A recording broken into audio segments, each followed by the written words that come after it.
Subscribe करें और bell दबाएं ताकि कोई खबर रह न जाए।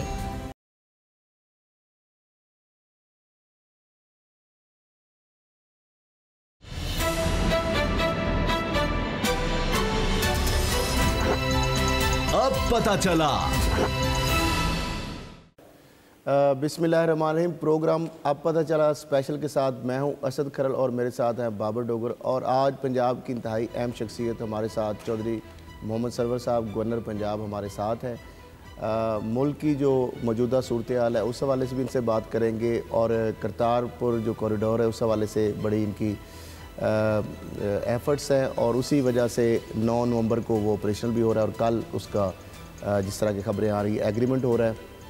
और चूँकि धरनों के वाले से भी एक पहले भी ये धरने देख चुके हैं, उस वक़्त पीटीआई की जमात की तरफ से धरने थे और ये गवर्नर पंजाब थे नून लीग की जानब से, उस वक्त भी काफ़ी एक्सपीरियंस रहा। अब फिर जो अपोजिशन जमात है एक ख़ास तौर पर अभी जो सामने आई है उसकी जानब से आज़ादी मार्च जो है उस अनाउंस की गई है, लेकिन आज खैर वज़ीर-ए-आज़म इमरान खान साहब ने कह भी दिया है कि हम उनको नहीं रोकेंगे, अगर वो आइन और कानून के ताबे आना चाहते हैं तो ये उनका जमहूरी हक़ है। तो गवर्नर साहब हम आपको खुशामदीद कहेंगे प्रोग्राम आप पता चला स्पेशल में। तो एक तो करतारपुर कॉरिडोर के हवाले से, चूँकि इंटरनेशनल रिलेशन के हवाले से बात की जाए, सिखों के हवाले से बात की जाए, तो उस हवाले से बड़ी कंट्रीब्यूशन है आपकी कि बहुत बड़ी एक ये अचीवमेंट है कि 9 नवंबर को बिलाकर ये ऑपरेशनल होने जा रहा है, चूँकि आपको बहुत सारी जिम्मेदारी वज़ीर-ए-आज़म साहब ने दी थी। तो इस हवाले से आप अब तक की अचीवमेंट के हवाले से थोड़ा सा बताएं। बिस्मिल्लाहिर्रहमानिर्रहीम। मैं ये समझता हूँ कि पाकिस्तान के वज़ीर-ए-आज़म जनाब इमरान खान का करतार कॉरिडोर को खोलना एक तारीख़ी फ़ैसला था और उसके असरात जो हैं न सिर्फ पूरी दुनिया के सिख और इंडिया में रहने वाले सिख बहुत ज़्यादा खुशी का इज़हार कर रहे हैं, सेलिब्रेट कर रहे हैं, बल्कि बैनुल-अक़वामी बरादरी जो है उन्होंने भी इस फ़ैसले को सराहा है और हमने सिख कम्यूनिटी को हमेशा के लिए मुस्तकबिल में अपना दोस्त जो है वो बना लिया। आपको मालूम है कि इंडिया और पाकिस्तान के दरमियान बहुत टेंशन हैं। कश्मीर का स्टेटस उन्होंने चेंज किया है और उनका झूठ जो है कल बिल्कुल पूरी दुनिया के सामने आ गया है कि वो कहते हैं कि हमने जो हैं दहशतगर्दी के अड्डे वहाँ पर हमले किए हैं, हालांकि वो जो हैं बेचारे इनोसेंट जो आबादियाँ हैं वहाँ पर हमले हुए हैं। तो इसी तरीके से जो जुल्म और बर्बरियत कश्मीर में कर रहा है, लेकिन इन तमाम बातों के बावजूद हमने ये बात कही कि सारी हमारी टेंशन, चाहे हम जंग में हों, अमन में हों, हम सिखों को लेट डाउन नहीं करेंगे। हम करतारपुर कॉरिडोर खोलेंगे, करतारपुर कॉरिडोर पे हम इंडिया के साथ मुज़ाकरात भी करेंगे। तो अल्लाह का शुक्र है कि हमारी नेक नियति जो है इसकी वजह से और सिख कम्यूनिटी की तावन की वजह से और उनका इंडियन हुकूमत पे प्रेशर की वजह से अब जो है कल जो है उम्मीद है कि हमारे एग्रीमेंट भी हो जाएगा। और जहाँ तक 2 बहुत बड़े इश्यूज़ होने जा रहे हैं, एक तो करतारपुर कॉरिडोर खुलेगा जिसमें तकरीबन 5 से 10 हज़ार लोग डेली इंडिया से यहाँ पर गुरु नानक जी की जो आखिरी आरामगाह है जहाँ पर उन्होंने अपना वक़्त आखिरी गुजारा है वहाँ आज़ादी के साथ आ जा सकेंगे। और मोर इम्पॉर्टेंटली ये ऐसे मौके पे हुआ है कि जब सिख कम्यूनिटी जो है 550वीं सालगिरह मना रही है, तो 9 तारीख़ को करतारपुर में फंक्शन होगा, उसके बाद 12 तारीख़ को ननकाना में होगा। तो हमने बहुत ज़बरदस्त अरेंजमेंट की हैं। पूरी पाकिस्तानी कम्यूनिटी जो है, पूरी पाकिस्तानी कौम जो है अपने सिख भाइयों को, बहनों को यहाँ पर हम खुशामदीद कहेंगे। और ननकाना के हवाले से भी मैं ये कहना चाहता हूँ कि बहुत से ऐसे काम हमने जिनमें साल लग जाते हैं वो हमने महीनों में किए हैं। मिसाल के तौर पर जो रेलवे स्टेशन है ननकाना का, वहाँ से जन्म स्थान जाने के लिए लोगों को छोटी छोटी गलियों से जाना पड़ता था, सिक्योरिटी के इश्यूज़ थे। तो हमने 3 महीनों में एक स्पेशल कॉरिडोर बना दिया है जहाँ रेलवे स्टेशन से लोग वॉक करके शटल के ज़रिए व्हील चेयर पे सीधे जो हैं वहाँ पर जा सकेंगे। उसके अलावा जितनी भी अंदरूनी सड़कें टूटी फूटी थी वो सब रिपेयर कर दी गई हैं। और मोर इम्पॉर्टेंटली ये इशू था कि जब लोग जन्म स्थान आते थे तो वो सच्चा सौदा शेखुपुरा जाना चाहते हैं, वो सारी सड़क टूटी फूटी थी, तो वो भी हमने एमरजेंसी बुनियादों पे उसका बजट मंजूर करके उसको भी रिपेयर किया है। पीने के साफ़ पानी का वहाँ पर प्रॉब्लम था, वहाँ पर वो भी फिल्ट्रेशन प्लांट्स भी लगा दिए हैं और इंशाल्लाह उनको पूरी हर तरह की सहूलत जो है हम मुहैया करेंगे। और मैं एक और बात कहना चाहता हूँ कि ये शायद दुनिया में कहीं नहीं होता होगा कि जन्म स्थान के साथ एक कॉलेज था हमारा जो 4 एकड़ पे था।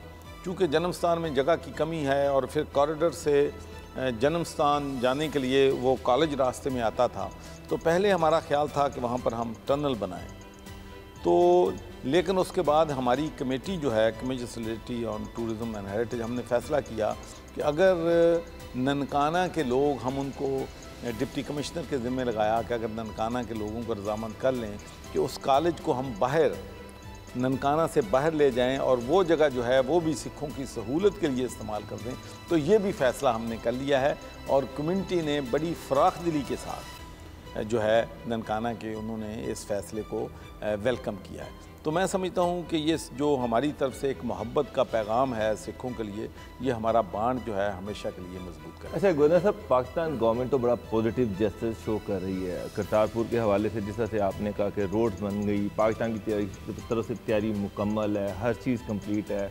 इवन ननकाना साहब जो है उसकी डेवलपमेंट के लिए भी हम काम कर रहे हैं। लेकिन दूसरी तरफ अगर इंडियन गवर्नमेंट को देखें तो इंडियन मीडिया जो है ख़ास तौर पर वो $20 जो फ़ीस रखी गई है उसको मुसलसल टारगेट कर रहा है। कभी वो कहते हैं कि ये भत्ता है, कभी वो कहते हैं ये जजिया है। और उसके बाद जिस तरह से इंडियन गवर्नमेंट जो है, जिस तरह से उनके आर्मी चीफ का एक ट्वीट आया कि हमने उनके कैंप्स तबाह किए हैं, तो वो पूरी तरह से एक कोशिश, एक एफर्ट लग रही है कि इस सारे अमल को सबूताज किया जा सके। छोटी छोटी चीज़ों पर उसको नेगेटिविटी फैला रहे हैं। तो इसको आप किस तरह से देखते हैं और पाकिस्तान गवर्नमेंट किस तरह से देखती है? इसलिए कि हमें इस बात का इल्म था, इसीलिए हमने ये स्ट्रेटजी बनाई कि हमने किसी तरीके से भी करतारपुर कॉरिडोर को कंप्रोमाइज़ नहीं करने देना। मैं आपको ये बात बिल्कुल बड़े वसूख से कहता हूँ कि ये एक ऐसा फ़ैसला है जिसको इंडिया एक्सेप्ट करता है तो परेशान है, नहीं एक्सेप्ट करता तो डबल परेशान है। इसलिए कि सिख कम्युनिटी जो है किसी सूरत में भी नरेंद्र मोदी को माफ़ न करती अगर वो करतारपुर कॉरिडोर में रुकावट डाल। तो हीले बहाने से उन्होंने सरहदों पर भी लाइन ऑफ कंट्रोल पे टेंशन्स है। उसके अलावा उन्होंने कश्मीर में जो कुछ कर रहा है, उनका ख्याल था कि पाकिस्तान ये कहेगा कि हम किसी सूरत में भी अब इंडिया से ताउन नहीं करेंगे, तो वो एक्सपेक्ट करते थे। लेकिन हमारी जो डिप्लोमेसी थी, हमें शुरू से अंदाज़ा था कि ये जितनी टेंशन्स हैं, इंडिया जो है चाहता है कि करतारपुर कॉरिडोर ना खुले। और जो एक गुडविल बन गई है पाकिस्तान के अवाम के बारे में, पाकिस्तान की हुकूमत के बारे में, इमरान खान के बारे में सिखों की, वो गुडविल जो है वो मुतासर हो जाए। लेकिन उनकी ये जो स्कीम है वो फेल हो गई है। अब उनके अलावा कोई ऑप्शन नहीं है। देखें, $20 की जो वो बात करते हैं, हमारा सिर्फ जो करतारपुर कॉरिडोर की डेवलपमेंट है उस पे 15 बिलियन रुपया खर्च हुआ है। और उसके अलावा जिन लोगों ने इंडिया से आना है, शाम को वापस चल जाना है, कोई वहाँ पर इनकम का सोर्स नहीं है। और मैं समझता हूँ कि जो हमारे अखराजात होंगे वहाँ पर डेली या माहाना या सालाना, 20% खर्चा जो है $20 से पूरा होगा। बाकी पाकिस्तान की गवर्नमेंट जो है सब्सिडाइज़ करेगी। वहाँ पर हमने FIA लोगों को बुलाना है, इमिग्रेशन के लोगों को लाना है और बहुत से अरेंजमेंट्स जो हैं वो करने होते हैं। तो मैं नहीं समझता कि इसको हम किसी सूरत में भी कह सकें कि हम इसको कोई कमाई का ज़रिया बनाते हैं। जब हम सऊदीया जाते हैं तो हम फिर वहाँ भी एक फ़ी जो है वो पे करते हैं। लोगों ने अपनी जो अरेंजमेंट करनी होती है उसका कुछ ना कुछ जो है वो हिस्सा जो है वो उनको मिलना चाहिए। तो ये एक खालिस्तन एक प्रोपेगेंडा है और मैं नहीं समझता कि सिख कम्युनिटी जो है इस प्रोपेगेंडे से किसी तरह भी गुमराह हो सकती है। अच्छा गवर्नर साहब, जिस तरह आपने देखा कि सरहदों पे टेंशन भी है, लाइन ऑफ कंट्रोल की बात की जाए, वर्किंग बाउंड्री की बात की जाए, जिस तरीके से पाकिस्तान एक आइसोलेशन में जा चुका था, इमरान खान की मौजूदा हुकूमत की फ़ॉरेन पॉलिसियों पे पूरी दुनिया में सराहा गया, अब फिर एक पाकिस्तान को इस हालात में ले जाने के लिए इंतशार खलफशार अंदरूनी जो है, जो मौलाना फजल रहमान साहब ने JUI ने जो आज़ादी मार्च और धरने की जिस तरह कॉल दी गई है, तो इससे किस तरह निपटेगी गवर्नमेंट? मुख्तलिफ मुज़ाकराती कमेटियाँ आपने बनाई, उनकी जानब से बनी, फिर एक टेलीफोनिक रब्ता हुआ, फिर वो वापस हो गई, फिर रहबर कमेटी की तरफ से मामला सौंप दिया गया। तो आप चूँकि पहले भी माजी में एक धरने हुए थे, उसमें भी बड़े एक्टिवली आपने सारी चीज़ें देखी बड़ी करीब से, अभी आपको क्या इसका मुस्तकबिल नज़र आ रहा है? देखिए जी, मैं ये समझता हूँ कि मैं समझता हूँ अक्सरियत जो है पाकिस्तान के अवाम की, वो समझती है कि ये टाइमिंग जो है प्रोटेस्ट की नहीं है, धरने की नहीं है, जलसे जुलूसों की नहीं। इस वक्त के जब कश्मीरी कौम हमारी बका के लिए कुर्बानियाँ दे रही है और वहाँ पर इतने दिनों से, महीनों से कर्फ्यू लगा हुआ है, उनके पास दवाइयाँ नहीं हैं, पानी नहीं है, उनके पास जो है इंटरनेशनल जो है जितना भी कम्युनिटी के साथ उनका राब्ता जो है टोटली डिस्कनेक्ट है। ह्यूमन राइट्स ऑर्गेनाइजेशन को वहाँ जाने की इजाज़त नहीं है, वहाँ के पार्लियामेंटेरियन को नहीं जाने की इजाज़त, इवन जो इंडिया के पॉलिटिशियंस हैं, अपोजिशन पार्टियाँ हैं। तो इस वक्त मैं समझता हूँ कि हम पूरी दुनिया में बैनुल-अक़वामी फोरम पे इंडिया को एक्सपोज करने में कामयाब हो गए हैं, लेकिन इसका मतलब ये नहीं है कि अब हमने प्रेशर कम करना है। यूँ ही प्रेशर कम होगा, इससे कश्मीर काज को नुकसान पहुँचे। तो मैं समझता हूँ कि ये मौका ये था कि पूरी कौम अजहार यकजहती दिखाती कश्मीरियों के साथ, और ये धरने और की सियासत लेटर छोड़ देते, कोई इशू नहीं है, महीने बाद कर लेते, 2 महीने, कौन सी ये जो है ये महीना इतना इम्पोर्टेंट था। लेकिन इसके बावजूद हम समझते हैं कि इसको मुल्क में इत्तेहाद की ज़रूरत है, इस मुल्क में यूनिटी की ज़रूरत है, इस मुल्क में कंसेंसस की ज़रूरत है।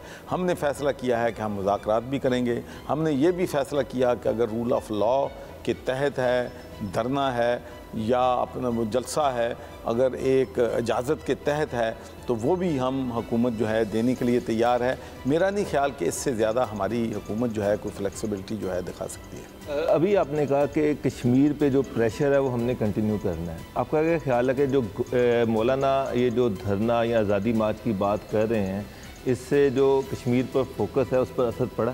देखिए मैं एक तो बात होती है कि मैं कहूँ कि पड़ेगा। मैं पूछता हूँ ये सवाल सारी पॉलिटिकल पार्टी से भी, मीडिया के लोगों से भी, कि आप देख लें कि हेडलाइन जो होती थी हमारी कश्मीर पे होती थी, दिल्ली हर चैनल पे होती थी, कश्मीर का इशू, कश्मीर की आज़ादी की बात, कश्मीरियों के इंडिया के जुल्म की बात, इंडिया की माइनॉरिटीज़ के साथ जो जुल्म कर रहा है उसकी बात। अब जो है कितना टाइम हमारे मीडिया में, प्रिंट मीडिया में, इलेक्ट्रॉनिक मीडिया में, बहस व मुबाहसा में एंकर जो हमारे बैठे होते हैं चैनल्स पे, तो उसमें धरने के ने उसको डिस्ट्रैक्ट जो है इशू को किया है। और जब जो धरना होगा तो फिर इस और ज़्यादा डिस्ट्रैक्शन होगी। और मैं आपको एक बात कहना चाहता हूँ कि जो पाकिस्तानी लोगों को शायद बहुत कम इल्म हो, कि हम ये समझते हैं कि चूँकि हमारे प्रोग्राम या हमारे एंकर या हमारी ख़बरें चूँकि उर्दू में हैं, बाहर की दुनिया को इससे क्या सरोकार है कि हम क्या बात कर रहे हैं। मैं आपको ये बताना चाहता हूँ कि जब मैं बरतानिया में मेंबर ऑफ़ पार्लियामेंट था, तो मेरे ये ज़ाती इल्म में है कि जितने कोई प्रोग्राम जो थे टीवी पे या जितने इवन प्रिंट मीडिया पे जो ख़बरें आती थी, उनकी ट्रांसलेशन हो के फॉरेन ऑफिस में भी जाती थी, इंटीरियर मिनिस्ट्री में भी जाती थी, प्राइम मिनिस्टर में भी जाती। तो जो बातें हम यहाँ पर करते हैं, जो यहाँ पर उनकी जितनी भी यहाँ पर एम्बेसीज़ हैं या हाई कमीशन है इस्लामाबाद में, वो डेली ख़बरों की एक एनालिसिस बनाते हैं, एक समरी बनाते हैं, और वो समरी अपने मुल्कों को वो भेजते हैं। तो ये हम मत समझें कि जो हम यहाँ पर कर रहे हैं अगर तमाशा करेंगे तो बाहर की दुनिया को नहीं पता चलेगा। बाहर की दुनिया को मैसेज गलत जाएगा, इसमें कोई शक नहीं है। लेकिन इसके बावजूद मैं समझता हूँ कि किसी पे मैं जो है समझता हूँ कि हम सब पाकिस्तानी हैं, पाकिस्तान हमारा मुल्क है, और मुझे यकीन है कि एवेंचुअली जो मुज़ाकरात शुरू हुए हैं उनमें सेंस प्रवेल करेगी और अपोजिशन जो है वो समझेगी कि ये हमारे नेशनल इंटरेस्ट में नहीं है, ये वक्त, ये टाइमिंग ठीक नहीं है। तो इसका कोई ना कोई हल मुझे यकीन है कि निकल आएगा। अच्छा गवर्नर साहब, जिस तरह के पीटीआई की एक तीसरी कुव्वत के तौर पर लोगों ने एक होप थी, उम्मीद है लोगों की, जारी बात है, लेकिन 1.25 साल के दौरान तकरीबन वफाकी सतह की बात हो, महंगाई की बात हो, पेट्रोलियम की इजाफे की बात हो, गैस के बिलों के अंदर इजाफे की बात हो, बिजली के बिलों के अंदर इजाफे की बात हो, तो ये एक वेव आई है जिस तरीके से कि आम आदमी जो है एक जो तीसरी कुव्वत के तौर पर वो होप के तौर पर लाया है इस हुकूमत को, एक तो वफाकी सतह पर, दूसरी पंजाब के हवाले से जो डिलीवरी का इशू है, परफॉर्मेंस और गवर्नेंस का इशूज़ है, वो भी आवाम के अंदर जिस तरह पहले भी आपने देखे, अभी भी आपने देखे, क्या परफॉर्मेंस रफ्तार वफाकी और पंजाब हुकूमत, चूँकि आप वफाक के भी नुमाइंदे हैं और पंजाब में भी चीज़ें सारी बहुत सारी अब देख रहे हैं, किस हद तक मुतमिन है जो कोई इमरान खान साहब का जो विज़न है, जो वो ख्वाब लेकर आए या जिसका आप भी अमली जामा पहनाने के लिए कोशिशें कर रहे हैं, क्या किस हद तक उसको आप नंबरिंग करेंगे या उसके ऊपर सेटिस्फाई हैं आप? अच्छा, मैं सबसे पहले आपसे ये कहना चाहता हूँ, मैं नहीं कहता कि हम परफेक्ट हैं।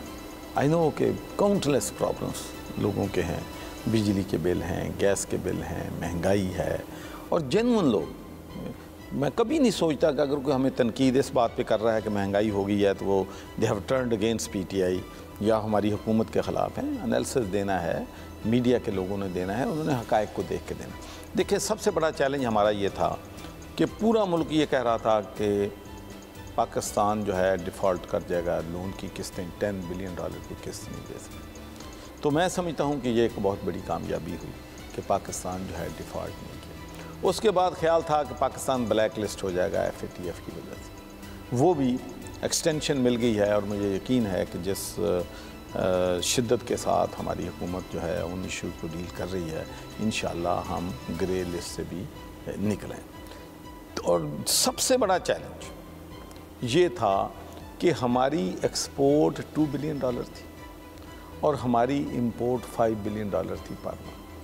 $3 बिलियन का सिर्फ ट्रेड डेफिसिट। और मुझे कभी कभी हैरानी होती है कि ये एक इतनी बड़ी अचीवमेंट पिछले 3 महीनों में हुई है, इसको मैं किसी जगह पे इसकी हेडलाइन नहीं देख रहा, किसी जगह पे ये न्यूज़ नहीं देख रहा। ये मैं ताकि कोई गलती ना करूं, मैं ताकि फिगर्स बताना चाहता हूं ताकि किसी किस्म की कोई जो है वो, एक होता है करंट अकाउंट डेफिसिट, और करंट अकाउंट डेफिसिट क्या होता है, उसमें जो एक्सपोर्ट्स ऑफ गुड्स है, लेट्स इंपोर्ट्स ऑफ गुड्स एक फैक्टर होता है, दूसरा फैक्टर उसमें होता है export of services less import of service, और तीसरा होता है income received and income remitted.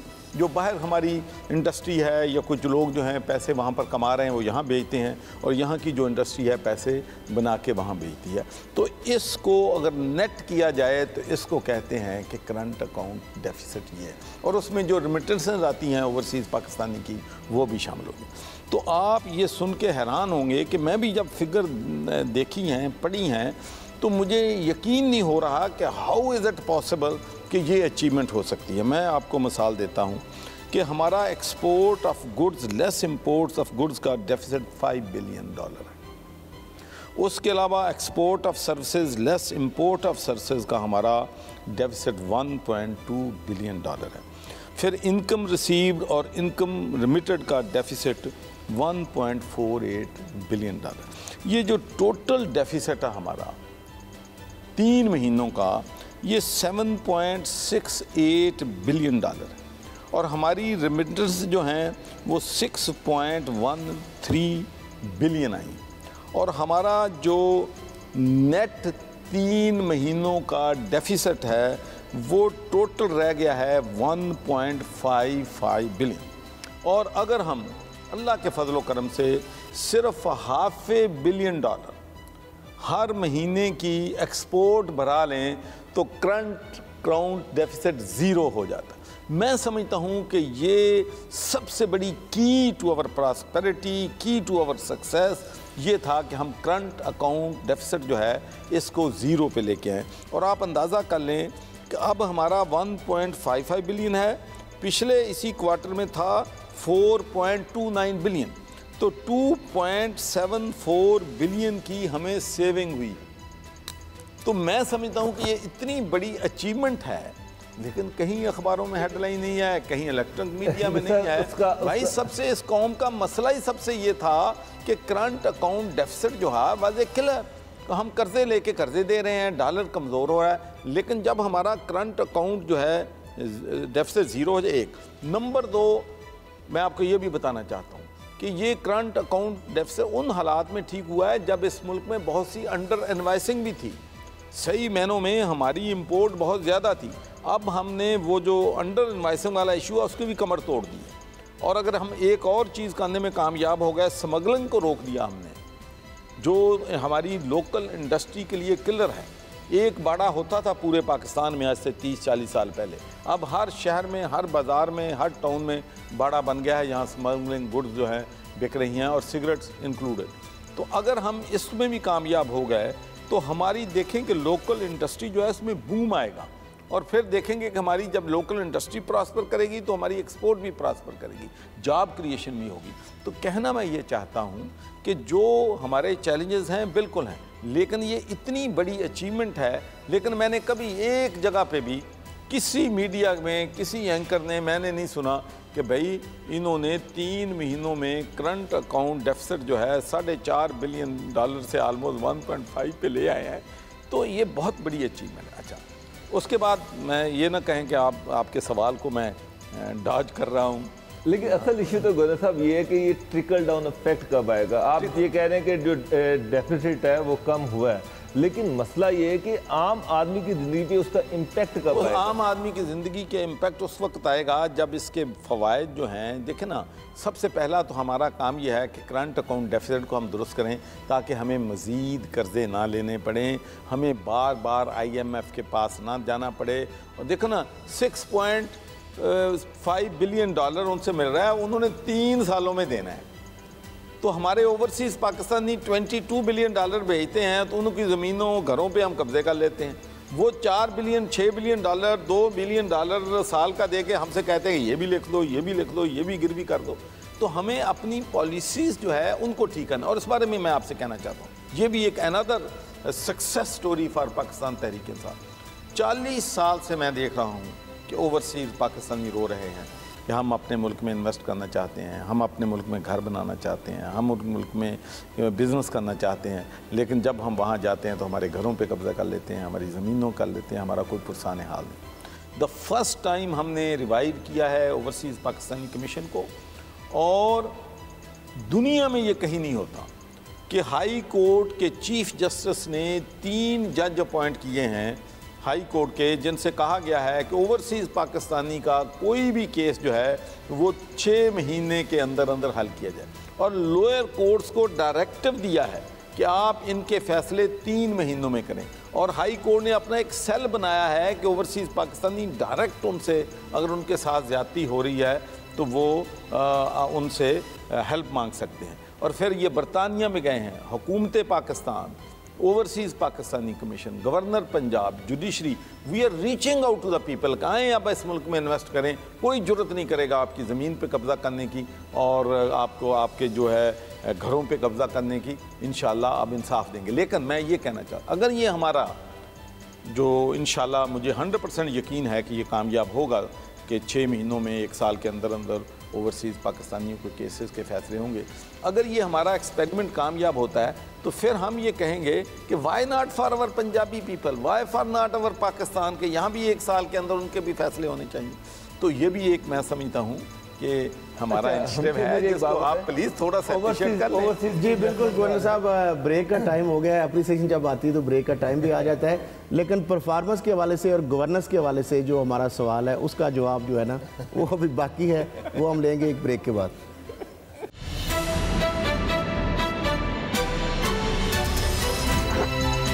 अब पता चला।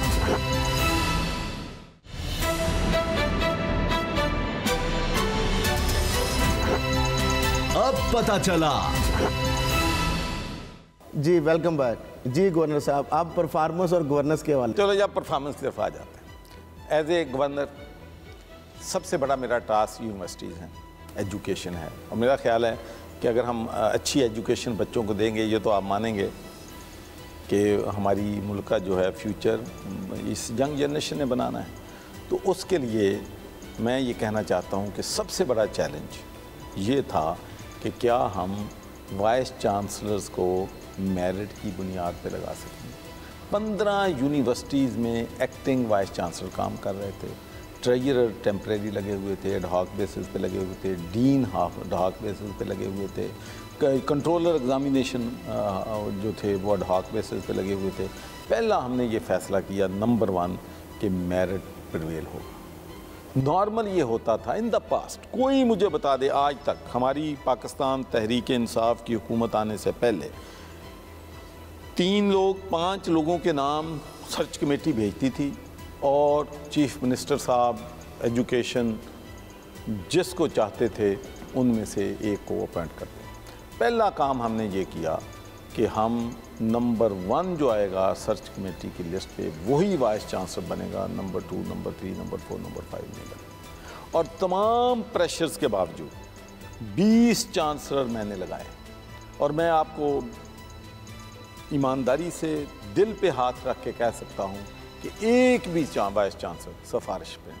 उसके बाद वाइस चांसलर्स को किया है कि भाई ये जो एडहाक बेसिस वाला है, टेम्परेरी बेसिस वाला है, ये मेरी डिक्शनरी में नहीं है। आप इन सब लोगों को परमानेंट करें और परमानेंट भी मेरिट पे करें। और दूसरी बात, एक और बात भी हम करने जा रहे हैं कि होता ये है कि जो रिटन टेस्ट है उसमें तो कोई गड़बड़ नहीं हो सकती, जो एकेडमिक्स के नंबर हैं उसमें भी गड़बड़ नहीं हो सकती कि मैट्रिक ने इसने फर्स्ट डिवीज़न लिया है, बीए में इसने इतने पैसे लिए हैं, एमफिल में इतने लिए हैं, पीएचडी में इतने लिए हैं। जहाँ पर थोड़ा बहुत चांस होता है इंटरव्यू के नंबर मैंने इंस्ट्रक्शन दे रहा हूँ तमाम यूनिवर्सिटीज़ को कि इंटरव्यू के नंबर 10% से ज़्यादा या 15% से ज़्यादा नहीं होने चाहिए, ताकि किसी किस्म का कोई अबहाम जो है, कोई बच्चे जो हैं उनको जो एम्प्लॉइज़ हैं हमारे मेरिट पर देखकर। तो मैं समझता हूँ कि इसके अलावा इनकी इंटरनेशनल लेवल की कोलैबोरेशन की बात तो आपकी जो हमारा सवाल है जिधर हम जाना चाहते हैं गवर्नेंस का हिस्सा है। नहीं, गवर्नेंस का है, हायर एजुकेशन से लेकर अच्छा अब आ गया यही पीने का साफ पानी मेरिट जो है वो आपसे स्पेशली सवाल मैं अर्ज करूँ पीने के साफ पानी के वाले से करेंगे, लेकिन आप यही क्या मेरिट यही रूल जो है बाकी दीगर महकमों पे भी अप्लाई कर रहे हैं। जी, मैं आप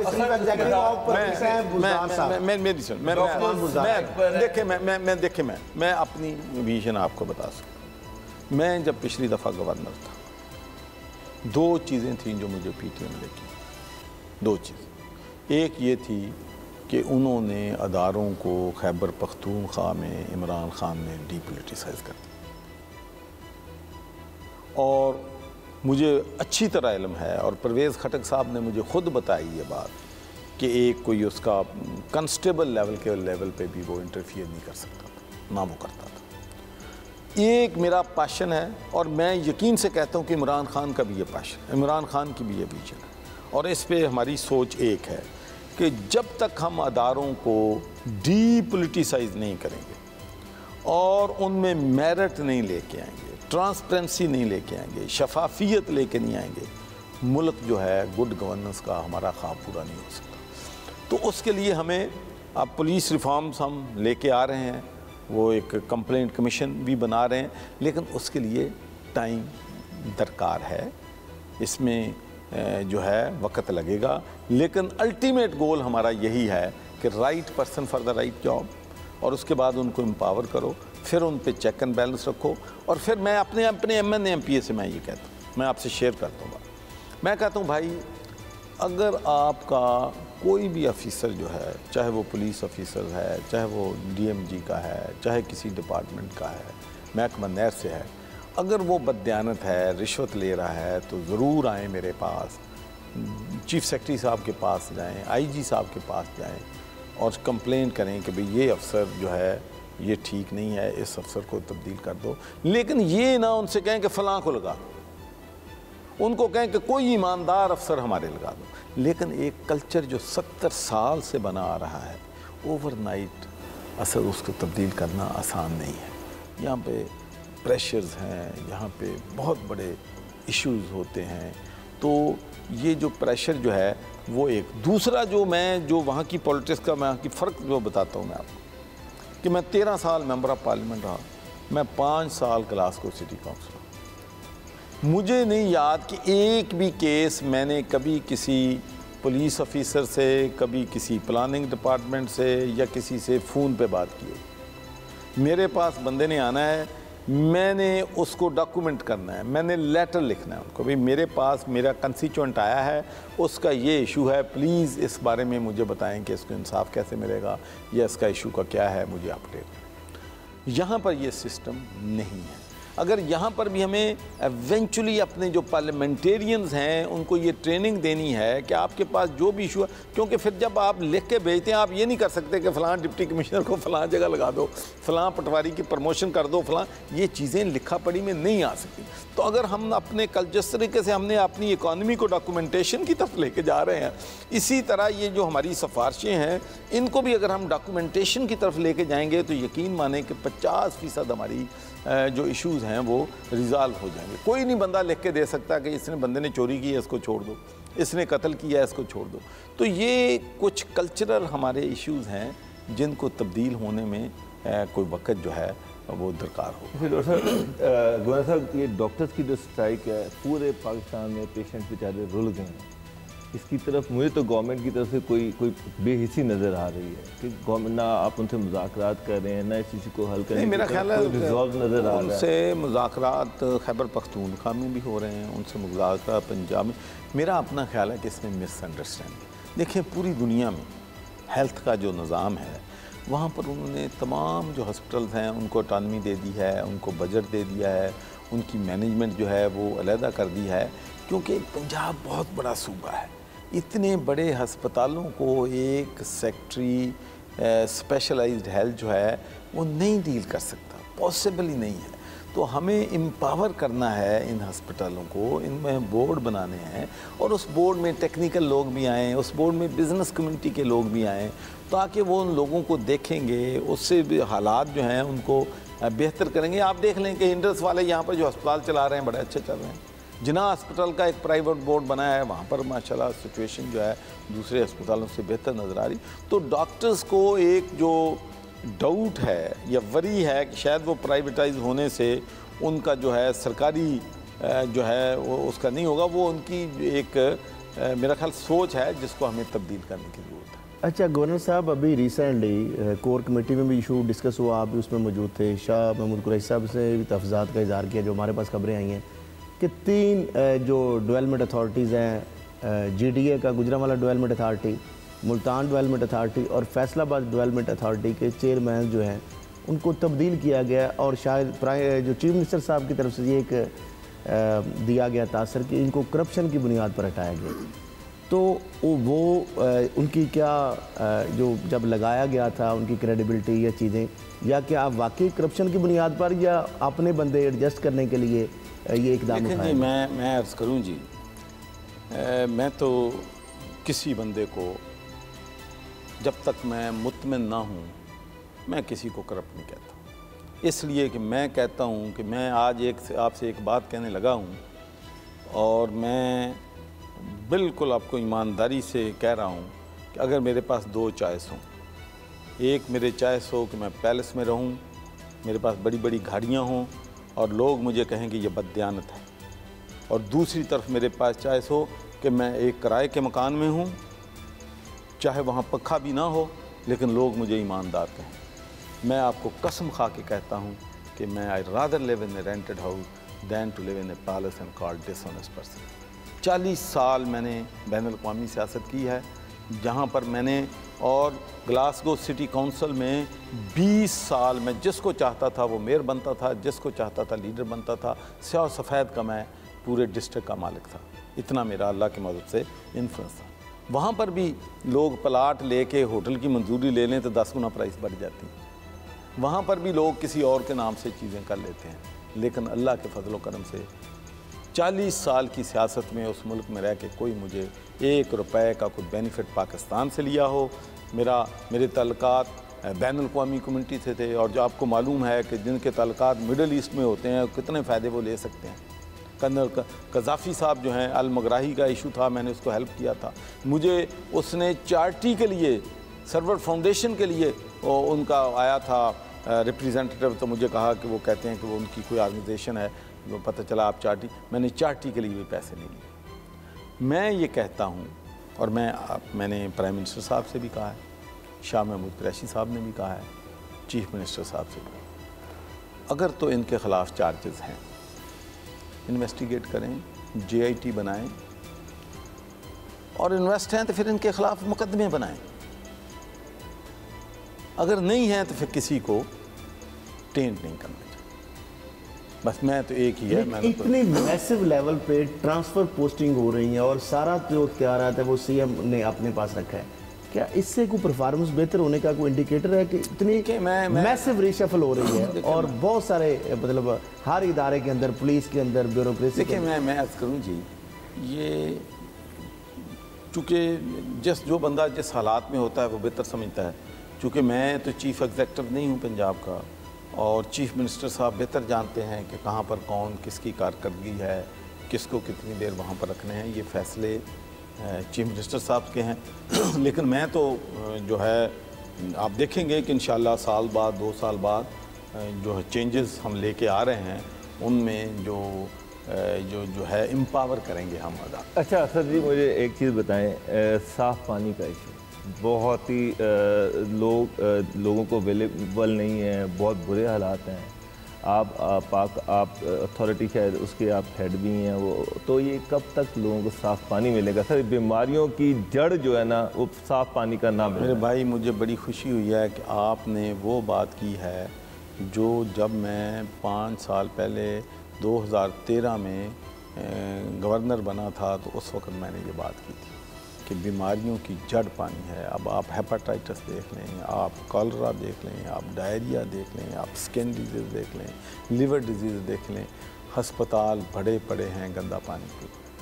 पीने का साफ़ पानी मेरा पैशन है, इमरान खान का भी पैशन है, और हमने इलेक्शन से पहले लोगों से वादा किया था अगर अल्लाह ने हमें मौका दिया, हम हुकूमत में आए तो हम पीने का साफ़ पानी लोगों को प्रोवाइड करेंगे। लेकिन बदकिस्मती से आबे पाक अथॉरिटी, क्योंकि मेरा अपनी एक स्ट्रेटजी है, एक प्लानिंग है कि सक्सेसिव गवर्नमेंट्स जो आई हैं हर एक ने अटेम्प्ट की है लोगों को पीने का साफ़ पानी, बजट भी दिया है, फेल हो गए। हमने पहले तो ये जानना है कि क्यों फेल हुई। एक तो सब स्टैंडर्ड स्कीमें बनी, सब स्टैंडर्ड पाइप डाले गए जिनसे पानी कंटेमिनेट हो गया, सब स्टैंडर्ड फिल्ट्रेशन प्लांट्स लग गए।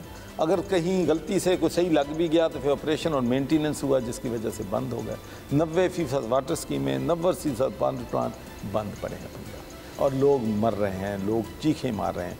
और मेरे पास जब MNA MP आते हैं तो किसी ज़माने में सड़कें, स्कूल, अब कहते हैं खुदा के लिए हमें पीने का साफ़ पानी दो, हमारे लोग मर रहे हैं। तो 1 साल हमारा ज़ाय हो गया। वो ब्यूरोक्रेसी जिसकी आप बात कर रहे हैं उनकी मेहरबानी से कि उन्होंने 1 साल नहीं चलने दिया। प्राइम मिनिस्टर ने कहा बनेगा, मैंने कहा बनेगी, चीफ मिनिस्टर साहब ने बनेगी। अब माशाल्लाह चंद हफ्ते हुए हैं आबे पाक अथॉरिटी बन गई है, क्योंकि मैं ये समझता हूँ कि जब तक हम तमाम पानी के इश्यूज़ के अंडर वन अम्ब्रेला नहीं लेके आएंगे, एक स्ट्रेटजी नहीं होगी पूरे सूबे की, उस वक्त तक हम कामयाब नहीं होंगे। ऑपरेशन और मेंटेनेंस की पॉलिसी होनी चाहिए, सस्टेनेबिलिटी की पॉलिसी होनी चाहिए। तो अब आप देखेंगे कि माशाल्लाह जहाँ जहाँ फिल्ट्रेशन प्लांट बंद पड़े थे, अभी मैंने 1 पैसा नहीं लगाया, आबे पाक अथॉरिटी का 1 पैसा भी अभी खर्च नहीं हुआ है, लेकिन हमने सिर्फ अपने डिप्टी कमिश्नर से ये कहा है कि जितने भी फिल्ट्रेशन प्लांट, जितनी भी वाटर स्कीमें, जितने भी ट्यूबवेल लगे हुए हैं, चाहे वो TMA के हैं, चाहे वो डिस्ट्रिक्ट हुकूमत के हैं, चाहे वो सूबे की हुकूमत के हैं, चाहे वो clean drinking water for all हैं, चाहे वो चैरिटेबल ऑर्गेनाइजेशन के हैं, सब की लिस्ट तैयार की जाए और जितने काम कर रहे हैं उनकी भी बनाई जाए, जितने बंद पड़े हैं उनकी बनाई जाए, और जो चल रहे हैं उनका पानी टेस्ट करवाया जाए ताकि हमें पता चल सके कि पानी जो है लोगों को ये साफ़ मिल रहा है, ये गंदा पानी। तो ये सारी हर डिस्ट्रिक्ट में कमेटियाँ बन गई हैं। चलो जी, बहुत अच्छी बात है कि इंशाल्लाह आप देखेंगे कि हवाले से आप 2-3 महीनों के अंदर आपको नजर आना शुरू हो जाएगा कि आबे पाक अथॉरिटी ने पानी देना शुरू और 30 जून 2020 तक 2 करोड़ लोगों को हम पीने का साफ पानी पहुंचा। साहब आखिरी सवाल खैर साहब को, मियाँ साहब हॉस्पिटल में हैं, बीमार हैं, प्लेटलेट्स उनके 2000 रह गए थे, हम इम्प्रूव कर रहे हैं।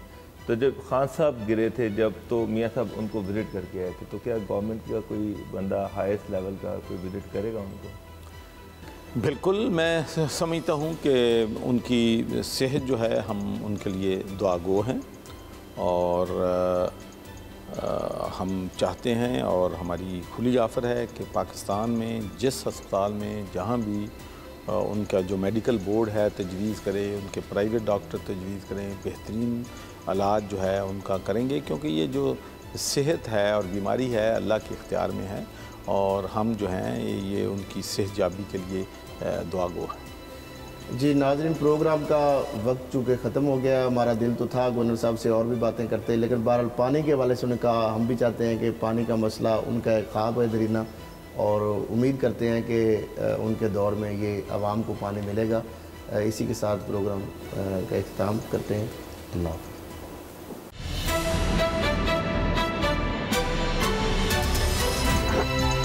अब पता चला।